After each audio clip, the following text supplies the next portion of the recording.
Media కూడా సృష్టించింది అని నేను అనుకుంటాను. రాజీవ్ గాంధీకి విహెచ్కి మధ్య చాలా మంచి అనుబంధం కదా, అలాంటి అనుబంధం మరి రేవంత్కి రాహుల్కి ఉందా? చూడండి, ఆయనకున్నదా లేదా అని నేను చెప్పను కానీ, బట్ ఆయన ఏదైతే కులంగానే చేసింది ఒక ప్లేస్, అదేవిధంగా ఇతర దేశాల నుంచి తీసుకొచ్చి ఏదైతే పెట్టుబడులు పెడుతున్నారో ఇవన్నీ బాగానే, కానీ కొందరు సృష్టిస్తారు. ఇప్పుడు పాయింట్ ఏంటంటే ప్రభుత్వం రానప్పుడు అందరం ఒక్కటి ఉంటాం, ప్రభుత్వం వచ్చినాక ఎవరు ఇంపార్టెన్స్ పెంచుకుంటారు కదా, ఇది హ్యూమన్ నేచర్.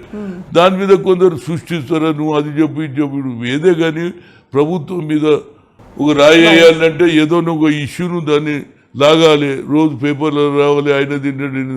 అయితే ఎందుకని మరి కాంగ్రెస్ గవర్నమెంట్లో మంత్రులకి కూడా సఖ్యత లేదు, మంత్రులు కొట్లాడుకుంటూ ఉంటారు, ఎమ్మెల్యేలకి ప్రయారిటీ ఇవ్వట్లేదు, నియోజకవర్గానికి వెళ్తే ఎమ్మెల్యేలని వేరే పార్టీ ఎమ్మెల్యేలని ఇంపార్టెన్స్ ఇస్తున్నారు కానీ సొంత పార్టీ ఎమ్మెల్యేలను వాళ్ళని నిర్లక్ష్యంగా చూస్తున్నారు అండి. మంత్రుల దగ్గర సంఖ్య అని కాదు కానీ, బట్ కొందరు మంత్రులు ఏది జాయిన్ అయినరా లేదా, వాళ్ళకి మంత్రులు ఇచ్చినవా లేదా, కనుక వాళ్ళ క్యాడర్ను వాళ్ళు అవకాశం ఇస్తుండ్రనేది అందరికీ కోపం ఉన్నది. నేనేమంటున్నా, సరే ఇచ్చిండ్రు, ఇక ముందు ఒరిజినల్ కాంగ్రెస్, నేను ఇవాళ కూడా మీనాక్షి నటరాజన్కు ఒక్కటే రిక్వెస్ట్ చేసి, మేము కొత్త పాత ఇద్దరిని సమన్వయం చేయాలి, అప్పుడే పార్టీ నడుస్తుంది. వాడు వస్తావో నువ్వుతో నడిస్తే మనలో డిఫరెన్స్ ఉంటే రేపు లోకల్ బాడీలో నష్టం జరుగుతుందా లేదా, అందుగురించి డ్యామేజ్ కంట్రోల్ చేయాలి అని చెప్తున్నాను నేను. ఎందుకంటే మేము అడ్వైజ్ ఇస్తున్నాం, ఇంతకుముందు పిఎస్సీలు ఉంది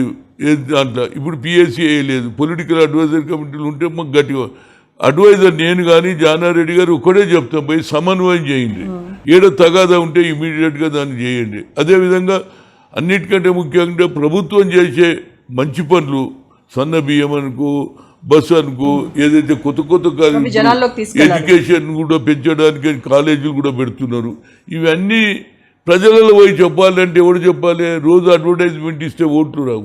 ప్రజలు పోయి గ్రామాలలో పోయి మా ప్రభుత్వం ఇది చేస్తుందనే కార్యకర్తలను తయారు చేయాలి అనేది. అప్పుడు ఎప్పుడైతుంది సమన్వయం ఉంటే, వాడు పోతే నేను ఎందుకు పోవాలి, వాడు వచ్చిండు, అట్లా కాదు, నువ్వు నేను ఇద్దరం కలిసి పనిచేస్తే బాగుంటుంది అనేది నా ఉద్దేశం. విహెచ్ గారు, ఇప్పుడు తెలంగాణకు నెక్స్ట్ సీఎం బీసీ సీఎం